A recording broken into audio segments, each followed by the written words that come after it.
Spanish as well. Yeah. Sir, please, you have the floor. Once again, good afternoon.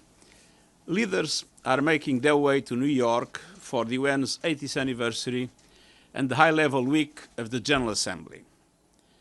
Some call it the World Cup of diplomacy. But this cannot be about scoring points. It must be about solving problems. There is too much at stake. We are gathering in turbulent, even uncharted waters. Geopolitical divides widening, conflicts raging, impunity escalating, our planet overeating, new technologies racing ahead without guardrails, inequalities widening by the hour, and international cooperation is straining under pressures unseen in our lifetimes. But next week, every country will be here, including nearly 150 heads of state and government. And this is an opportunity we cannot miss. UN Week offers every possibility for dialogue and mediation, every opportunity for forging solutions. Thousands of leaders' meetings will take place, and I will hold over 150 bilateral meetings myself, and I will use every one of them to press leaders to contact each other, to speak directly with each other, to bridge divides, to reduce risks, to find solutions, to get serious. People are demanding answers and action, actions that match the gravity of the challenges our world faces, actions that meet the expectations of all those on the outside looking in. Let this be a week of solutions for peace in Gaza, Ukraine, Sudan, and beyond, and for a pathway for a just, lasting peace in the Middle East based on a two-state solution. For climate, with countries stepping up with ambitious new national climate action plans that keep 1.5-degree limit alive. For responsible innovation, as we launch the global dialogue on AI governance to put humanity at the center of technological change with every country at the table. For women and girls, with concrete plans for equality as we mark the 30th anniversary of the landmark Beijing Conference. For financing development at the first-of-its-kind biennial summit, bringing together leaders of international financial institutions and heads of state, and focused on implementing commitments on financing the Sustainable Development Goals. For a stronger, united nations.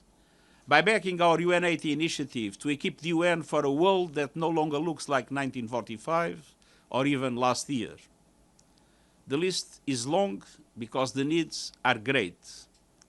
Our times demand more than posturing and promises. They demand that leaders make progress and follow through. To honor the Charter, pursue peace, advance sustainable development, ensure human rights, and confront global challenges together. The United Nations is the place. Next week is the time, and leaders must get serious and deliver.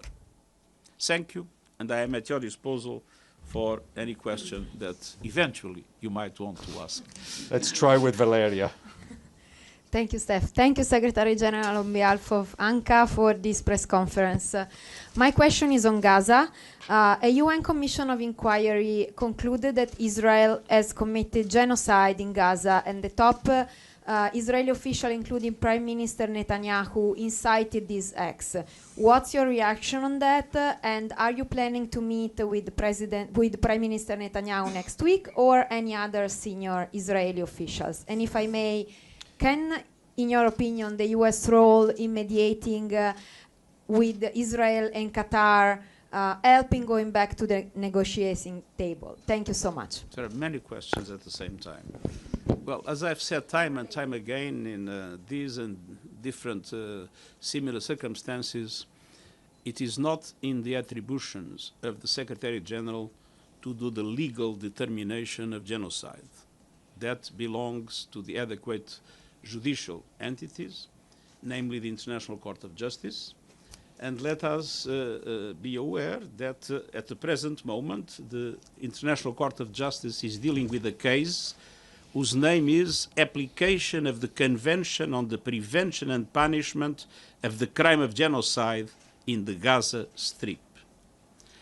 Now, the fact that I have not the competence to do the determination of the legal determination of genocide doesn't mean that I do not consider that what's happening in Gaza after the horrific attacks by Hamas in October 2 years ago, what happens in Gaza today is horrendous.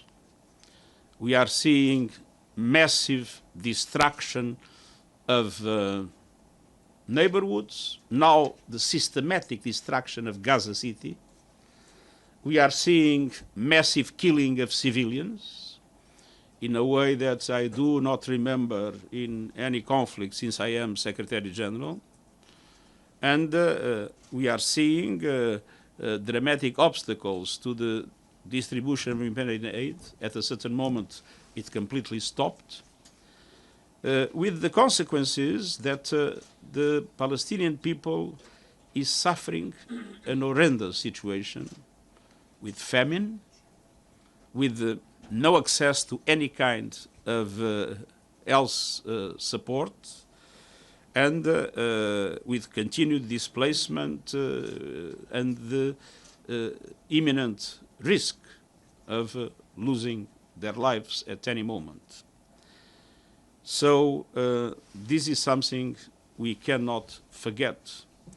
Independently of the names that are given, the truth is that this is something that it is morally, politically, and legally intolerable. Now, the second question was about Qatar and the United States. I believe the objective of the meeting is to strengthen the bilateral agreement on defense. Qatar has already announced that Qatar was ready to start again the mediation. And that mediation is absolutely vital when we see the new phase of destruction of Gaza City, to have a ceasefire, an immediate ceasefire, with immediate and unconditional release of hostages, and with effective humanitarian aid being distributed. So let's hope that this meeting with the US will help the US put pressure on Israel for seriously accepting a negotiation. Will you meet Prime Minister Netanyahu next week? I will be delighted to receive Prime Minister Netanyahu if he asks for that, as I will do with any other member, head of state. And of course, according to the rules, I will inform, if that is the case, the International Criminal Court. But the gravity of the situation in Israel and the occupied Palestinian territories more than justify that if the Prime Minister of Israel wants a meeting, for me to grant it. Edie, and if I could ask you all kindly to limit yourselves to one question, given the number of questions that we want to get through. Mr. Secretary General, you said that next week should be a week of actions and solutions to the world's myriad conflicts, crises, and challenges.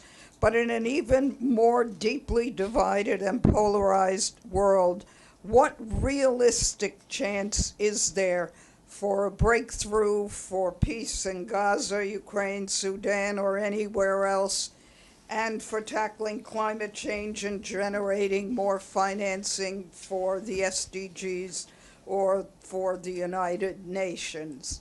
And I know, Yep. Steph will. That's already one long, big question. Yeah. Sir, please.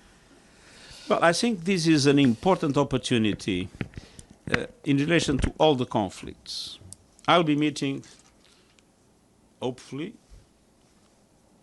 the Russian Federation delegation, the Ukrainian delegation, I will be meeting at least the Middle East countries and some friends of Israel. I'll be meeting Sudan. I will be meeting, I will have a mediation again meeting with the two sides of Cyprus and different other areas where we are involved, the DRC and many other places. And I believe that heads of state and government have an opportunity, as they are together here, and as most of the conflicts we have today are conflicts with a several number of actors. Look at Libya, look at the DRC. This is an opportunity to bring them together, and we'll do our best to do so. There will be a formal meeting on Somalia, and I hope that there will be several other meetings on all the other issues, and we'll be actively engaged in promoting them in order to be able to be as close as possible to relaunch seriously the peace processes the world needs. Obviously, this is also an occasion for countries to make commitments. I hope many will present their national determined contributions on climate, hopefully aligned with 1.5 degrees. This will be the moment in which we will announce, we'll make the invitation for candidates for the high-level independent scientific panel on artificial intelligence. This will be an occasion for, I hope, many countries understand that it is absolutely essential to increase the funds available to developing countries in all aspects.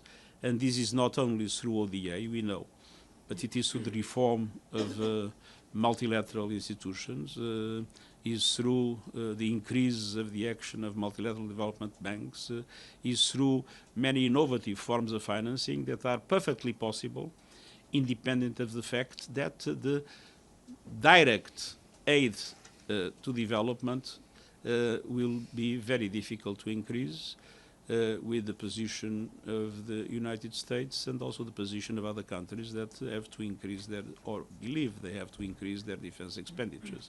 But we need to have the imagination to find many other sources of financing, and we know that this is possible.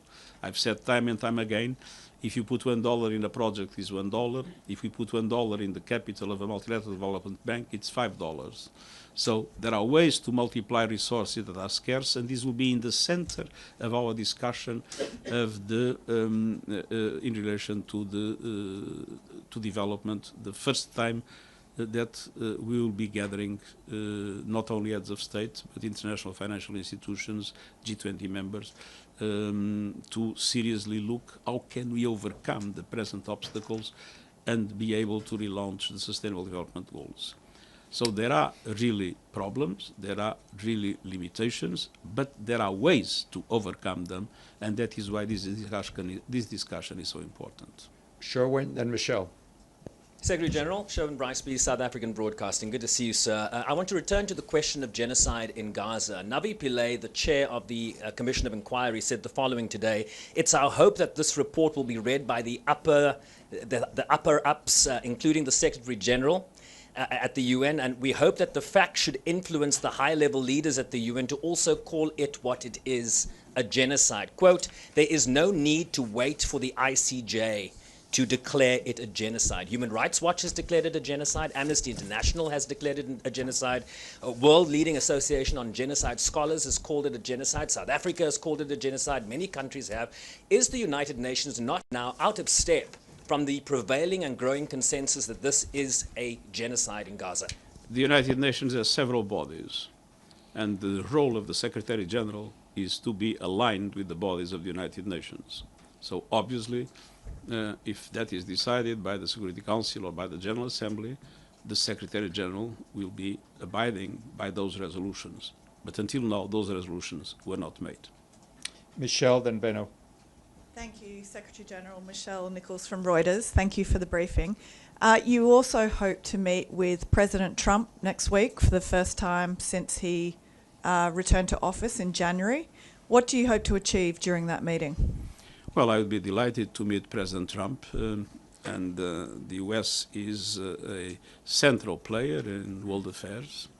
There are many public positions that both of us have, but I do believe that there are areas where our efforts can be put together. I'll give an example. We talk about peace mediation.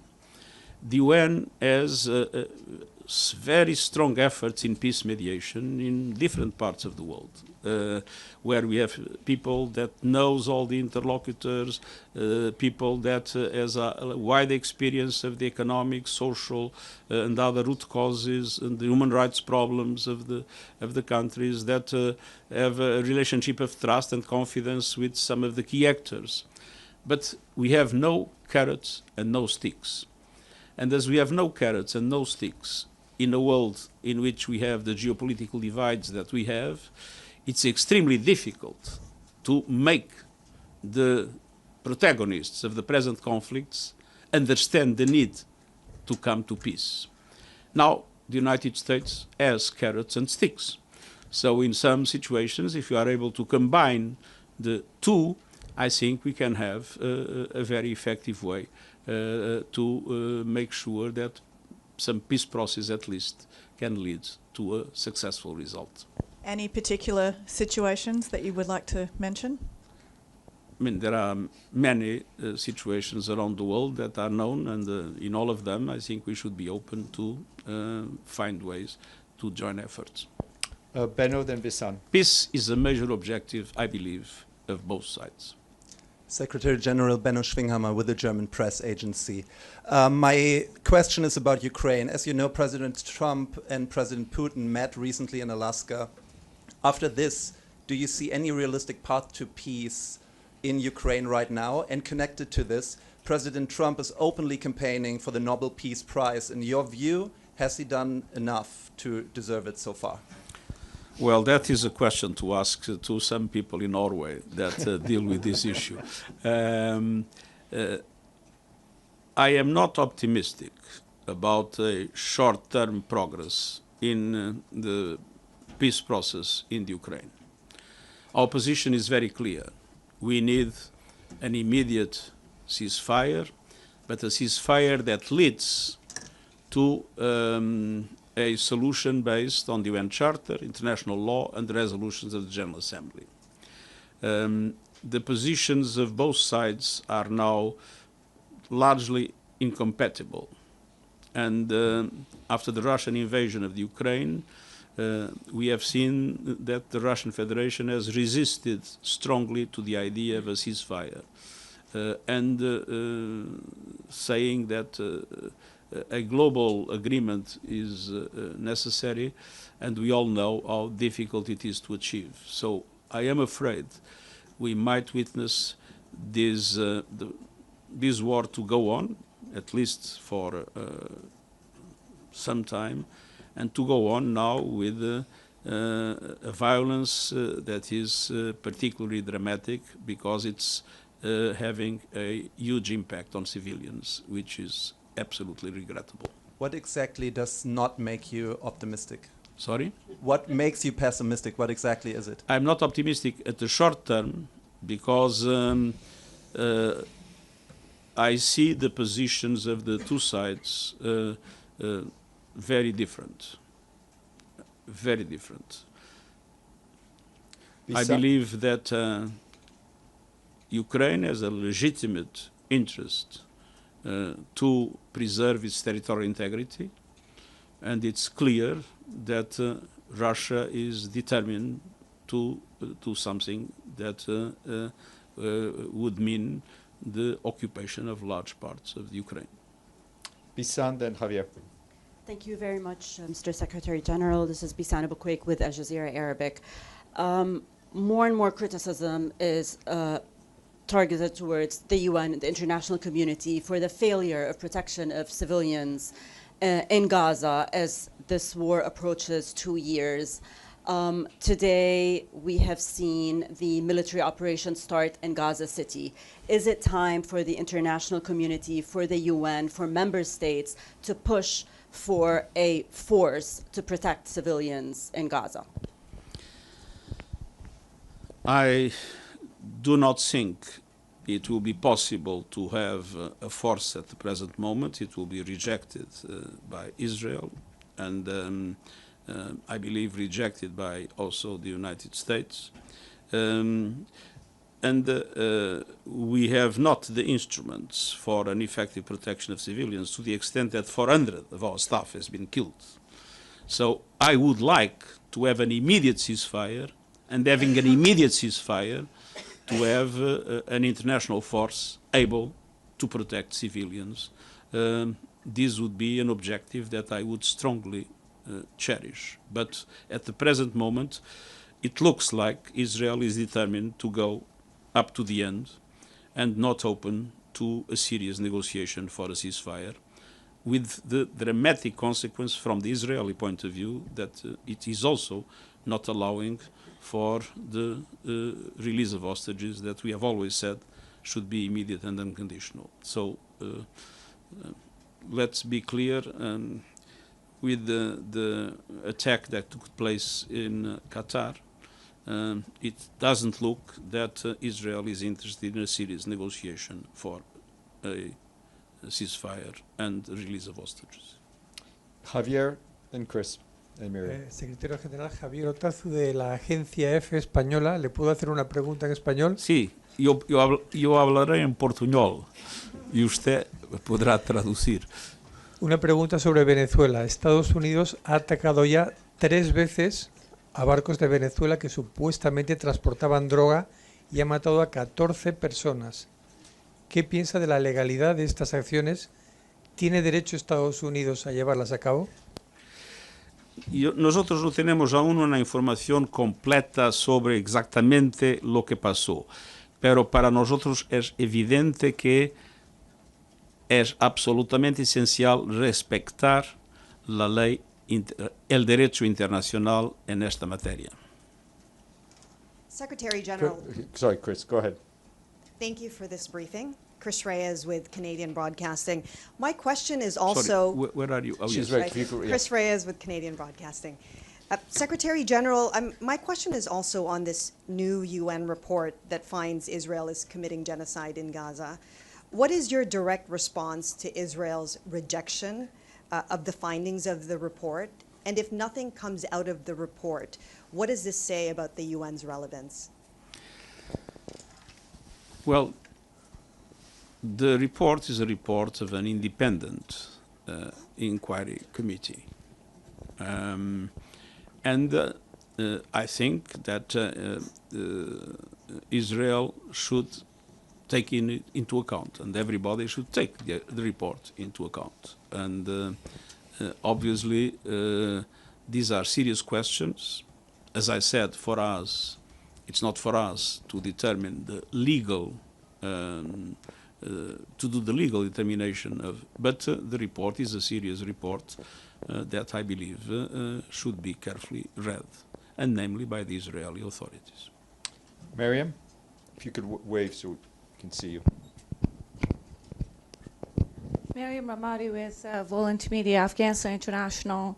My question is about Afghan women and girls who remain erased from public life under the Taliban. Beyond statements of concern, what concrete steps... You refer to what situation? Afghanistan. Afghanistan. As you know, Afghan women and girls remain erased from public life under the Taliban. What concrete steps will the UN take to hold the Taliban accountable for systemic gender apartheid? And also, if you have any comments about this snapback mechanism at the Security Council. Thank you. Well, what's happening in Afghanistan is absolutely intolerable. And it's not only intolerable, it's also stupid. Because not to allow women and girls to participate in humanitarian aid is terribly detrimental to the whole population of Afghanistan. We are doing everything we can directly and mobilizing the international community to make the Taliban understand that it is in the vital interest of Afghanistan that women and girls are allowed to do humanitarian work, and that humanitarian aid reaches effectively women and girls in the country. The present situation is intolerable. Is it only in humanitarian work and just about girls' education, women being removed? These are other aspects in which we have always been clearly in favor of gender equality, has always been our motto. Of course, we understand that there is a long way to go, but now we had a, I would say, more serious situation with the deprivation of humanitarian aid to women and girls in several situations, and not allowing women and girls to provide humanitarian aid. And this is something that is, in my opinion, totally unacceptable. About the snapback, I think there is still time to avoid it. My appeal to Iran and to the other powers is to use diplomacy and to create the conditions of trust in order to be able to avoid it. I have been in contact with both sides, of course, offering my good offices, but it all depends on the diplomatic efforts that are made in order to reestablish the trust that is needed for the snapback to be avoided. Deji, James and Pam. Secretary General, should agree with China Central Television. My question on two-state solution. On two-state solution. The two-state solution. The two-state solution. Two-state solution. Yes. We heard recently not only right-wing officials of Israeli Authority, even the Prime Minister of Israel, talking about there will be no state of Palestine. With Israel continuing its military operation and illegal settlements in West Bank as well as in Gaza, if there is no territory, where is the two-state solution? And how should the international community and the UN to preserve the two-state solution? Thank you. I think we absolutely must do everything and mobilize as much as we can the international community to make sure that the two-state solution prevails. And the question is simple: what is the alternative? It's a one state in which one people is deprived of basic rights, one state in which one people is moved out of their land. Is this possible in the 21st century? Is this acceptable in the 21st century? I think that Israel must understand that the one-state solution with the subjugation of the Palestinian people without rights is absolutely intolerable. And so the two-state solution remains the only viable alternative to preserve peace. Without a two-state solution, there will be no peace in the Middle East, and extremism will expand everywhere in the world with consequences that I consider extremely, extremely negative. James, Pam, then Sylviane. Secretary General, I'm sorry, I'm going to raise genocide again. You've explained that you cannot make a legal declaration, but you know that international law is glacial. The Myanmar case started in 2019, and there's still not a verdict 5 years later. It's not a dry legal question because it's ongoing every single day, multiple deaths caused by Israel. So won't history judge you harshly if you don't declare what we can all see in front of our eyes? Is this not what genocide looks like, Secretary General? History will remember the fact that we were in the first line to fight for the defense of the interests of the Palestinian people. History will remember the 400 UN members that were killed in Gaza. History will remember all the efforts that we have made to denounce the constant violations of international law and, worst, the level of death and destruction that has no parallel in my time in office. History will remember that we have been in a leadership position in defense of the rights of the Palestinian people, in the promotion of a Palestinian state.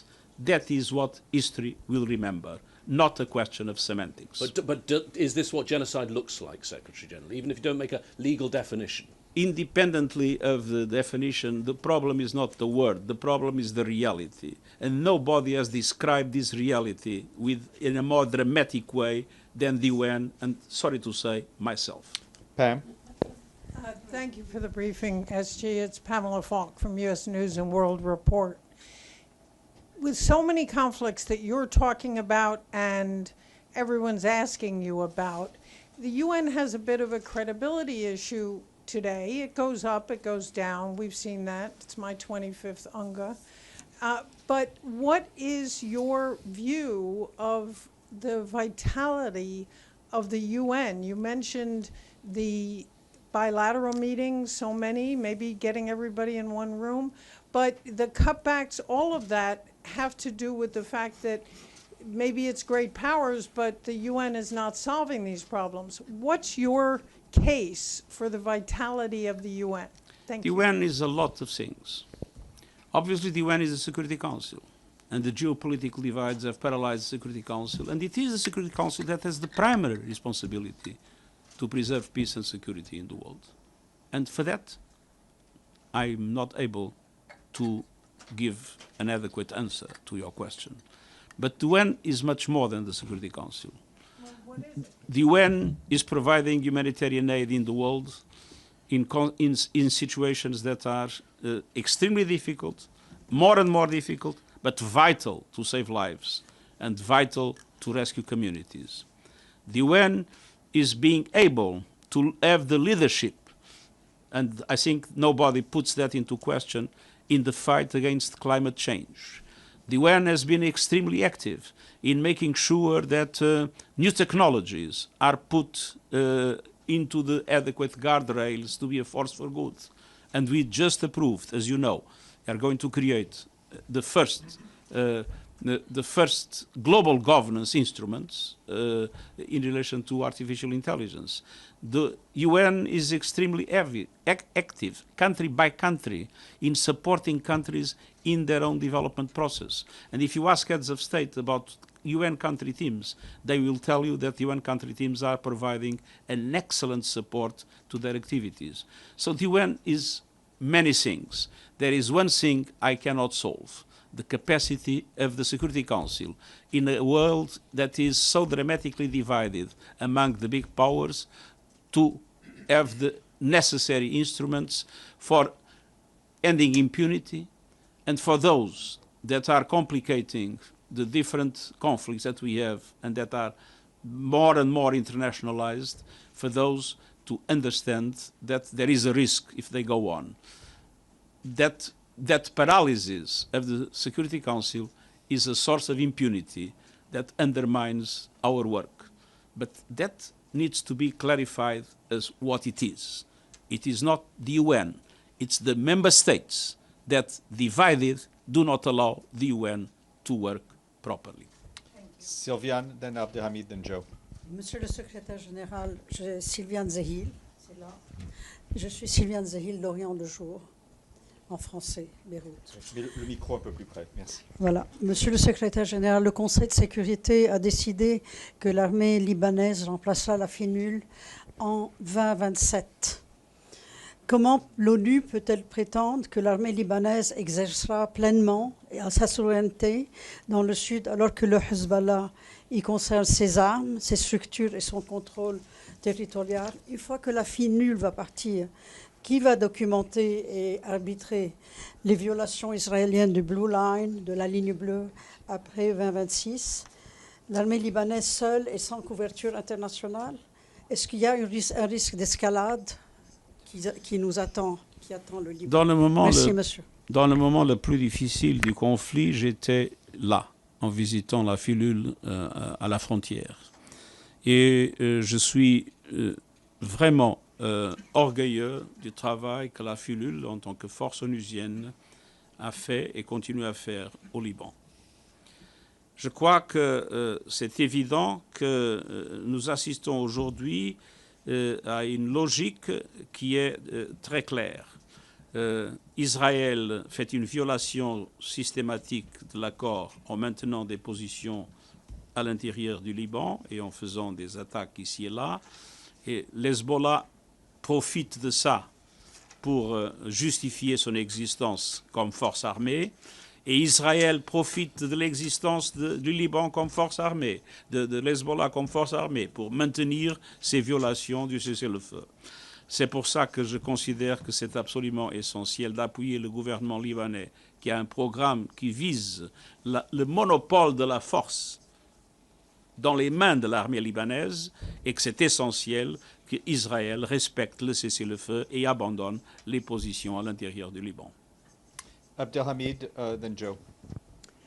Thank you, sir. My name is Abdelhamid Sayam from the Arabic daily Al-Quds Al-Arabi. Sir, former Secretary General Kofi Annan said the scars of the genocide in Rwanda will haunt me all my life. Now it's your second term, sir. You have 1 year and few months left. And the world is burning. The UN, which you head on top of it, failed the people of Palestine and Gaza, Ukraine, Sudan, Yemen, Myanmar, Haiti, and look around what's going on. You validated Article 99 to the Security Council, but nothing worked. Did you consider throwing the bomb in the arms of the laps of the Security Council member and declare resignation? And resign as a protest for the failure of the Security Council? I think my resignation would be very much welcome by all those that are misbehaving, and so I will not give them that pressure. But I can clearly express my deep frustration with the fact that these problems that you raise are not properly solved, and that the international community has not the capacity to come together to solve them. But what after you validated Article 99, what do you have other means to influence the Security Council? I always said that Article 99 has essentially a symbolic value, and that is why I used it in the worst. I didn't use the Article 99 on all situations. I used it in the situation that I consider the most serious situation in relation to global peace and security, and that is the situation in Gaza. And that is why I invoked Article 99 in Gaza. Not that I was convinced that with Article 99 we would solve the problem, but it was a symbolic gesture to show how dramatically I feel the horrendous things that is happening in Gaza. Joe? Joseph Klein, Canada Free Press. I want to turn to what I hope will be a more pleasant subject for you, the UN 80 initiative.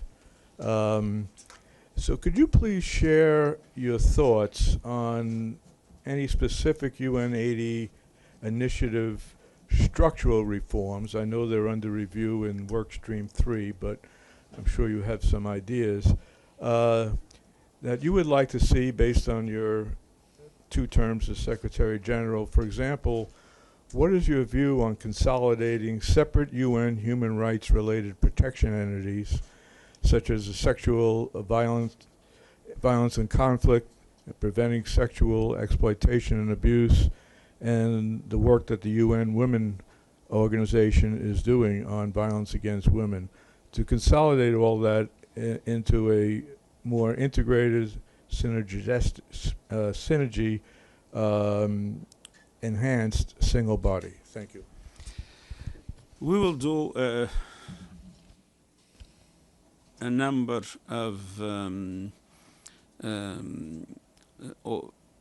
mergers and operations of that sort, and we will limit the number of envoys.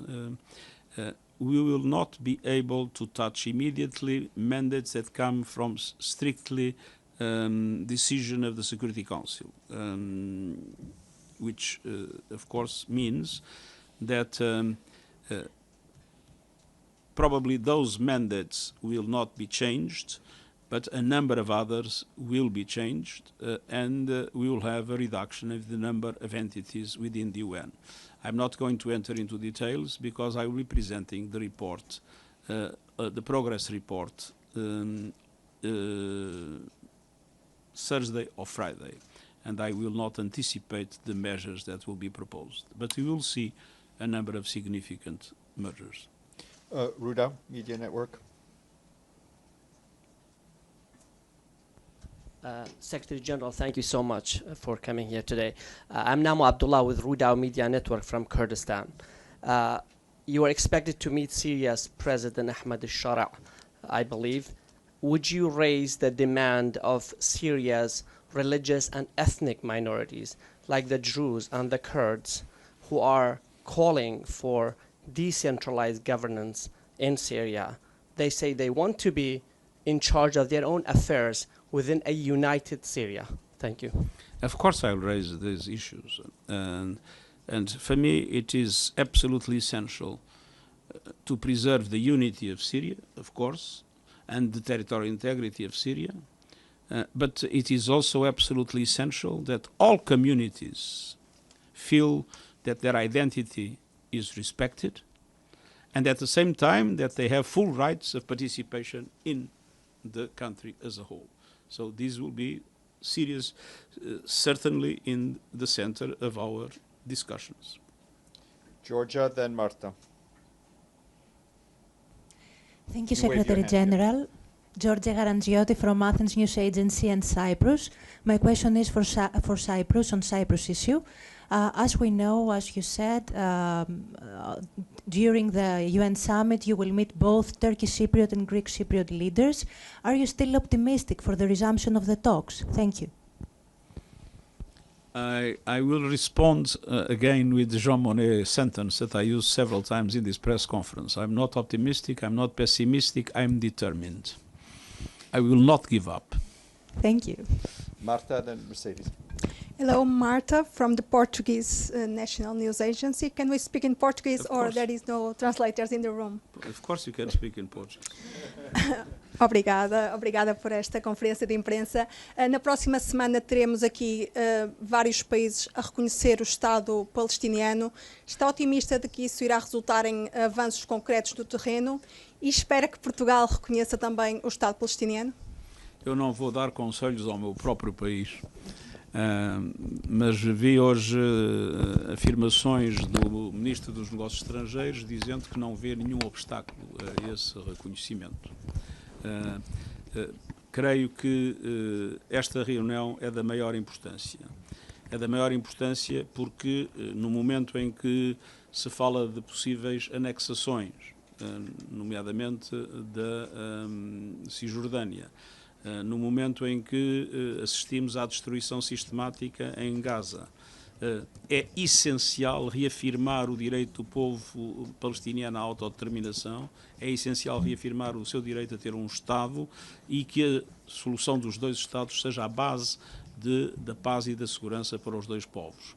E nesse sentido, esta reunião é uma reunião de extrema importância e é sabendo que o Estado palestiniano foi reconhecido pelas Nações Unidas e é observador nas Nações Unidas, é óbvio que é do interesse das Nações Unidas que o maior número possível de Estados reconheça o Estado palestiniano. Mercedes and David. Thank you. Secretary General Mercedes Gallego with the Spanish newspaper El Correo. You can speak in Spanish if you want.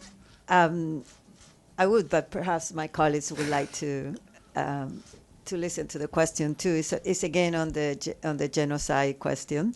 The president of the independent committee also noticed that the legality of calling it a genocide belongs to the courts, but she said we have under the international law the obligation to prevent genocide. Are you prepared to at least support their recommendation to stop selling weapons to Israel, or what other way do you suggest that the UN and the international community has to prevent what is ongoing? I have no weapons to sell to Israel. I know the recommendation to. I think that, as I said, this is an independent committee. The independent committee made a report. I think that report must be seen with attention and with adequate engagement by every state. But obviously that doesn't mean that all states will follow the recommendations. But I think the report exists. I think that existence is something that should be taken into account by those that are formulating their policies. So you suggest that other countries should accept those recommendations? I've witnessed the position of the government of Spain. The government of Spain has been in the front line of the defense of the interests of the Palestinian people, and that is something that we cherish very positively. David? Gracias. Right there. Good afternoon, sir. David Hamilton, Fox News. Monday will be the two-state solution and continuation from July. The question I have is a legal one. 145 to 160 countries will declare Palestine an independent state. What does that mean legally? And the reason why I ask this question is because various UN resolutions, the Oslo Accords, have clearly stated that the final solution of an independent state will be up to the two parties. Now, since two parties are not negotiating at the moment, what does it legally mean for UN members to summarily declare Palestine as a state? What is the legal binding? What does the UN find in its previous resolutions? How does that correlate with each other?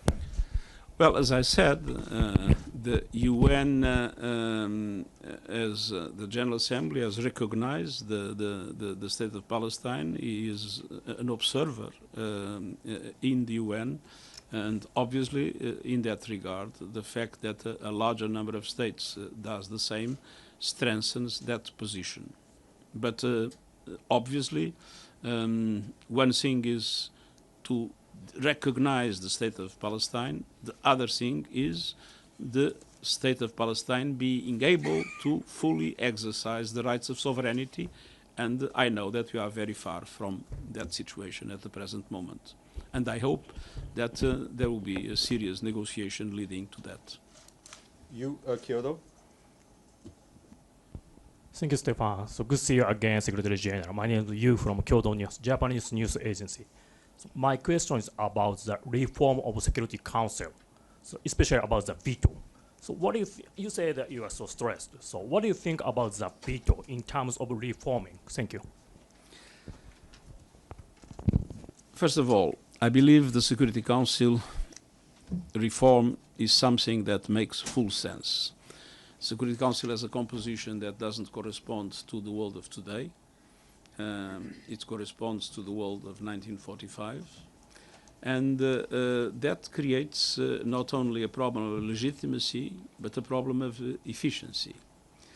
On the other hand, we have the right of veto.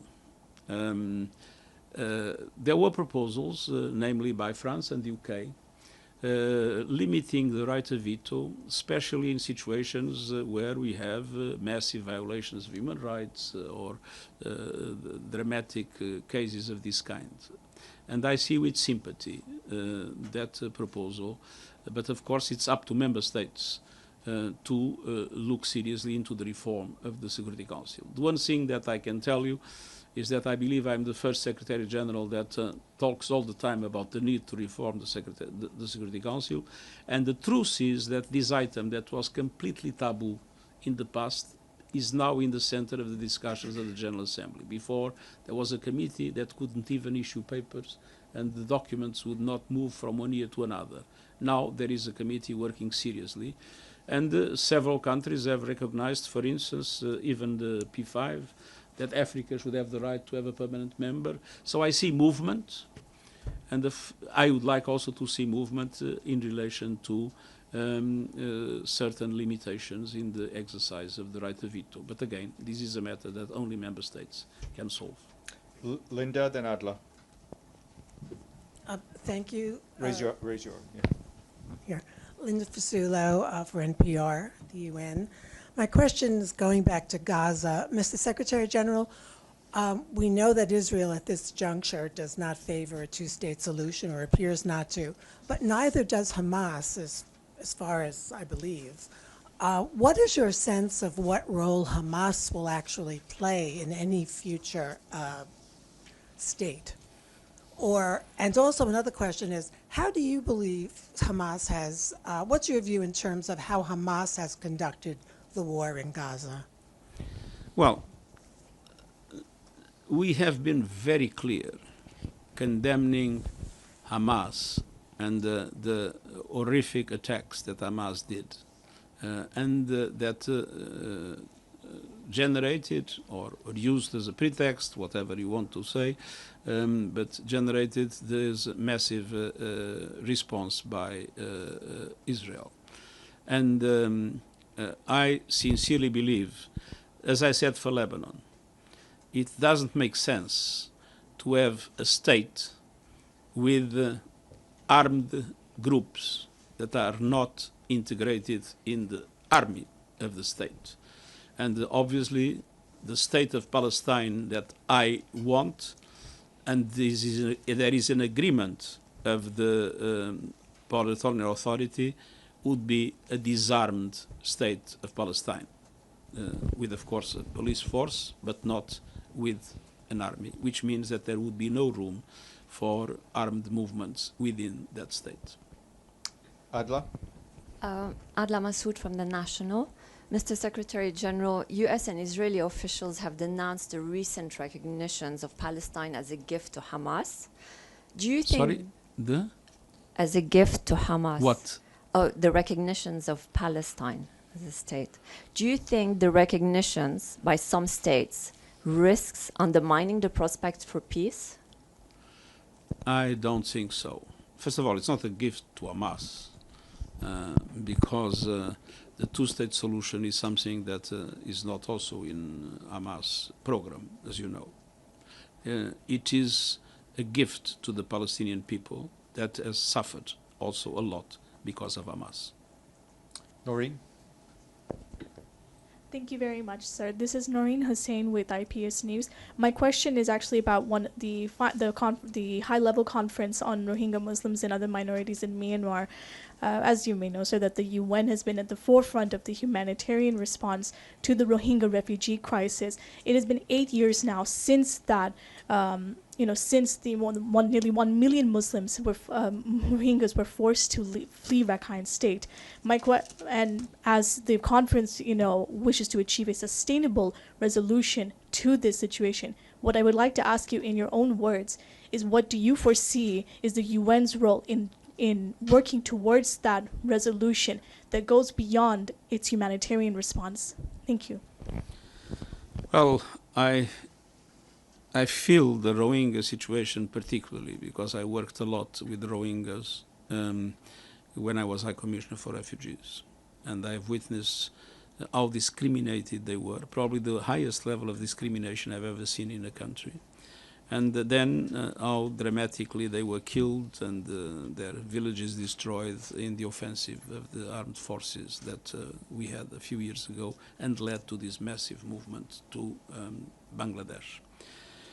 It is absolutely essential that the solution of the many problems that Myanmar has, and there are other, as you know, that we have a solution based on a return to democracy, but not only a return to democracy, but the recognition that the Rohingyas belong to the state of Myanmar and that citizenship must be given to them and they must have the same rights of all the other Myanmaris.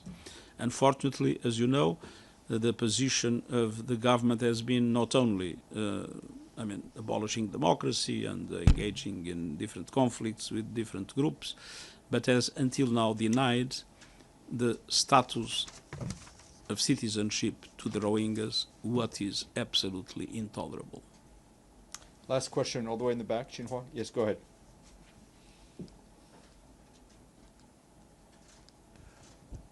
Go ahead.